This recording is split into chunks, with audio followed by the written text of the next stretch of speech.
Capítulo 11. O Sermão do Monte.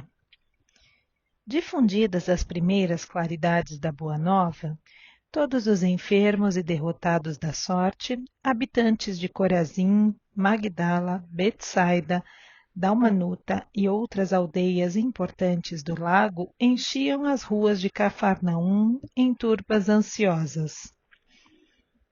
Os companheiros do mestre eram os mais visados pela multidão, por motivo do permanente contato em que viviam com o seu amor. De vez em quando, Filipe era assaltado, em caminho, por uma onda de doentes. Pedro tinha a casa rodeada de criaturas desalentadas e tristes. Todos queriam o auxílio de Jesus, o benefício imediato de sua poderosa virtude.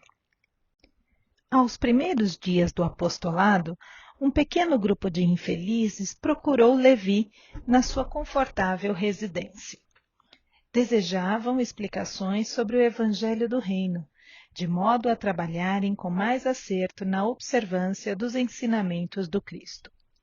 O coletor da cidade manifestou certa estranheza. Afinal, disse ele aos infortunados que o procuravam, o novo reino congregará todos os corações sinceros e de boa vontade, que desejem irmanar-se como filhos de Deus. Mas que podeis fazer da situação em que vos encontrais? E dirigindo-se a 3 deles, seus conhecidos pessoais, falou convicto. Que poderás realizar, Lisandro, aleijado como és? E tu, Áquila, não foste abandonado pela própria família sob o peso de sérias acusações? E tu, Pafos, acaso edificarias alguma coisa com as tuas atuais aflições? Os interpelados entreolharam-se cabisbaixos, humilhados.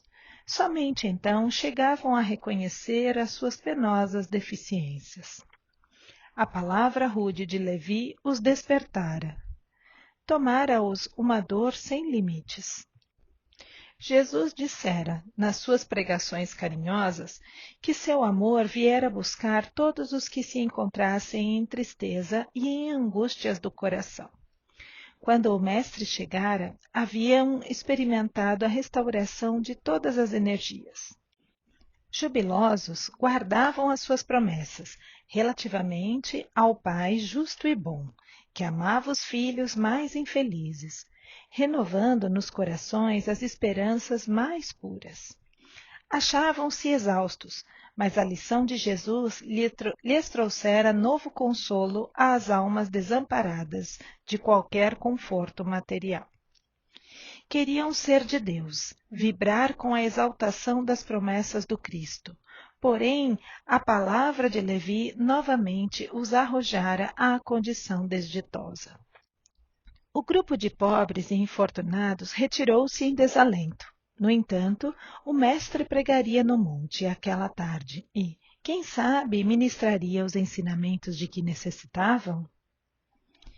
Decorridos alguns instantes, Jesus, em companhia de André, deu entrada em casa de Levi, onde se puseram os 3 em animada palestra. O coletor, a certa altura da conversação, a sorrir ingenuamente, relatou a ocorrência, terminando alegremente a sua exposição com estas palavras. Que conseguiria o Evangelho do Reino com esses aleijados e mendigos? Mas, lembrando-se de súbito que os demais companheiros eram criaturas pobres e humildes, acrescentou: é justo esperemos alguma coisa dos pescadores de Cafarnaum. São homens fortes e desassombrados, e o bom trabalho lhes cabe. Não vejo, porém, como aceitar a contribuição desses desafortunados e vencidos que nos procuram. Jesus fixou o olhar no discípulo com profundo desvelo e falou com bondade, batendo-lhe levemente no ombro. No entanto, Levi, precisamos amar e aceitar a preciosa colaboração dos vencidos do mundo. Se o Evangelho é a boa nova, como não há de ser a mensagem divina para eles, tristes e deserdados na imensa família humana? Os vencedores da terra não necessitam de boas notícias. Nas derrotas da sorte, as criaturas ouvem mais alto a voz de Deus. Buscando os oprimidos, os aflitos e os caluniados, sentimos-los tão unidos ao céu, nas suas esperanças, que reconhecemos, na coragem tranquila que revelam, um sublime reflexo da presença de nosso Pai em seus espíritos. Já observaste algum vencedor do mundo com mais alta preocupação do que a de defender o fruto de sua vitória material? Levi sentia-se comovido e, aproveitando a pequena pausa que se fizera, exclamou, algo desapontado: Senhor, minhas observações partiram tão só do meu intenso desejo de apressar a supremacia do Evangelho entre os que governam no mundo. Quem governa o mundo é Deus, afirmou o mestre convictamente, e o amor não age com inquietação. Agora, imaginemos, Levi, que os triunfadores da terra viessem até nós, ensarilhando suas armas exteriores. Figuremos alguns generais romanos chegando a Cafarnaum, com os seus troféus numerosos e sangrentos, afirmando-se desejosos de aceitar o evangelho do reino de Deus e oferecendo-se para cooperar em nosso esforço. Certamente trariam consigo legiões de guardas e soldados, funcionários e escribas, carros de triunfos, espadas e prisioneiros. Começariam protestando contra as nossas pregações pelas estradas desataviadas da natureza. Por não estarem, no íntimo, desarmados das vaidades das vitórias, edificariam suntuosos templos de pedra, em cuja construção lutariam duramente por hegemonias inferiores. Uns desejariam palácios soberbos, outros empreenderiam a construção de jardins maravilhosos. Recordando a ação das espadas mortíferas, talvez pretendessem disputar a ferro e fogo o estabelecimento do reino de Deus, exterminando-se reciprocamente, por não cederem uns aos outros em seus pontos de vista, desde que cada vencedor se julga no mundo com maior soma de direitos e de importância. A pretexto de lutarem em nome do céu, espalhariam possivelmente incêndios e devastações em toda a terra. E seria justo, Levi, trabalhássemos por cumprir a vontade do nosso Pai, aniquilando seus filhos, nossos irmãos? O apóstolo o ouvia assombrado, em face da profundeza de sua argumentação. O mestre continuou: Até que a esponja do tempo absorva as imperfeições terrestres, diante de séculos de experiência necessária, os triunfadores do mundo são pobres seres que caminham por entre tenebrosos abismos. É imprescindível, pois, atentemos na alma branda e humilde dos vencidos. Para os seus corações, Deus carreia bênçãos de infinita bondade. Esses quebraram os elos mais fortes que os acorrentavam às ilusões e marcham para o infinito do amor e da sabedoria. O leito de dor, a exclusão de todas as facilidades da vida, a incompreensão dos mais amados, as chagas e as cicatrizes do espírito são luzes que Deus acende na noite sombria das criaturas. Levi, é necessário amemos intensamente os desafortunados do mundo. Suas almas são a terra fecundada pelo adubo das lágrimas e das esperanças mais ardentes, onde as sementes do Evangelho desabrocharão para a luz da vida. Eles saíram das convenções nefastas e dos enganos do caminho terrestre e bendizem do nosso Pai, como sentenciados que experimentassem, no primeiro dia de liberdade, o clarão reconfortante do sol amigo e radioso que os seus corações haviam perdido.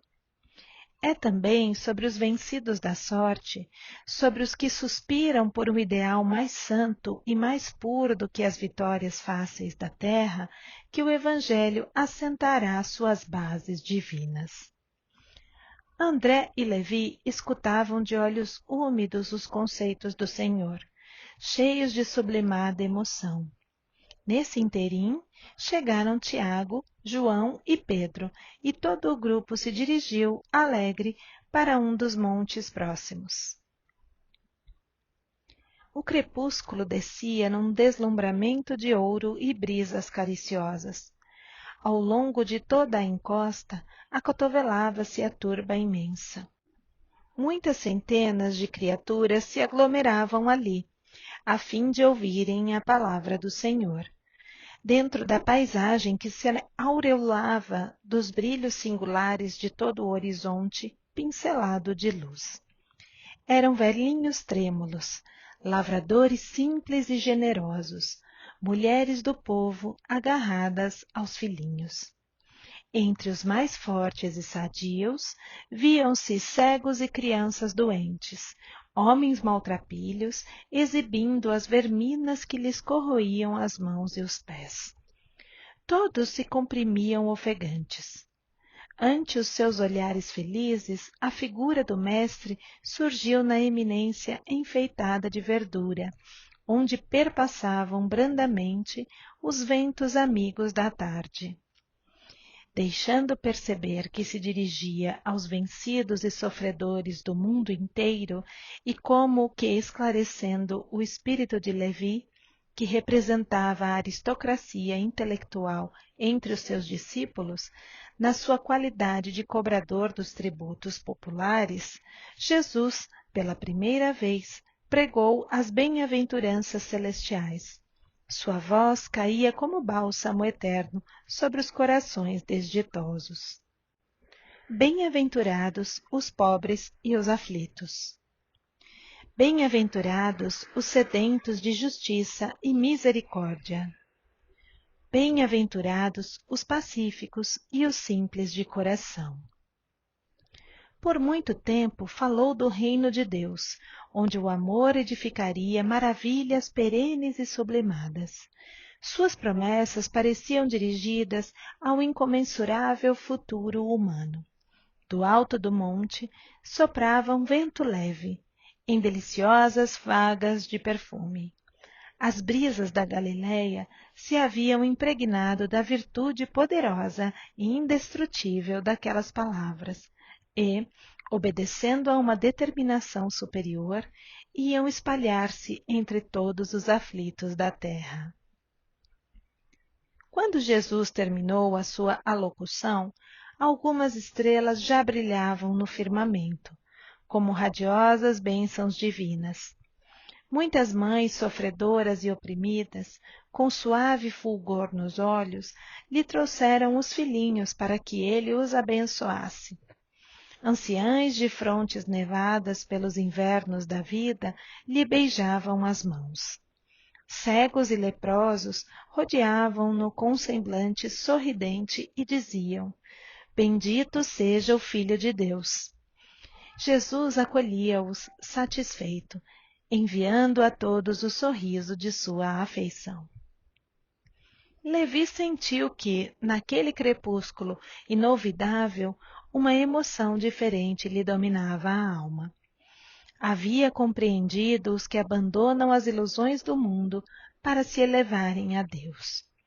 Observando as filas dos humildes populares que se retiravam, tomados de imenso conforto, o discípulo percebeu que os pobres amigos que o visitaram à tarde desciam um monte, abraçados, com uma expressão de grande ventura, como se os animasse um júbilo sem limite. O coletor de Cafarnaum aproximou-se e o saudou transbordante de alegria, compreendendo que o ensino do Mestre, em toda a sua luz, abrangia o porvir infinito do mundo. Grande esperança e indefinível paz lhe haviam penetrado o âmago do ser. No dia imediato, o ex-publicano abriu suas portas a todos os convivas daquele crepúsculo memorável. Jesus participou da festa, partiu o pão e se alegrou com eles.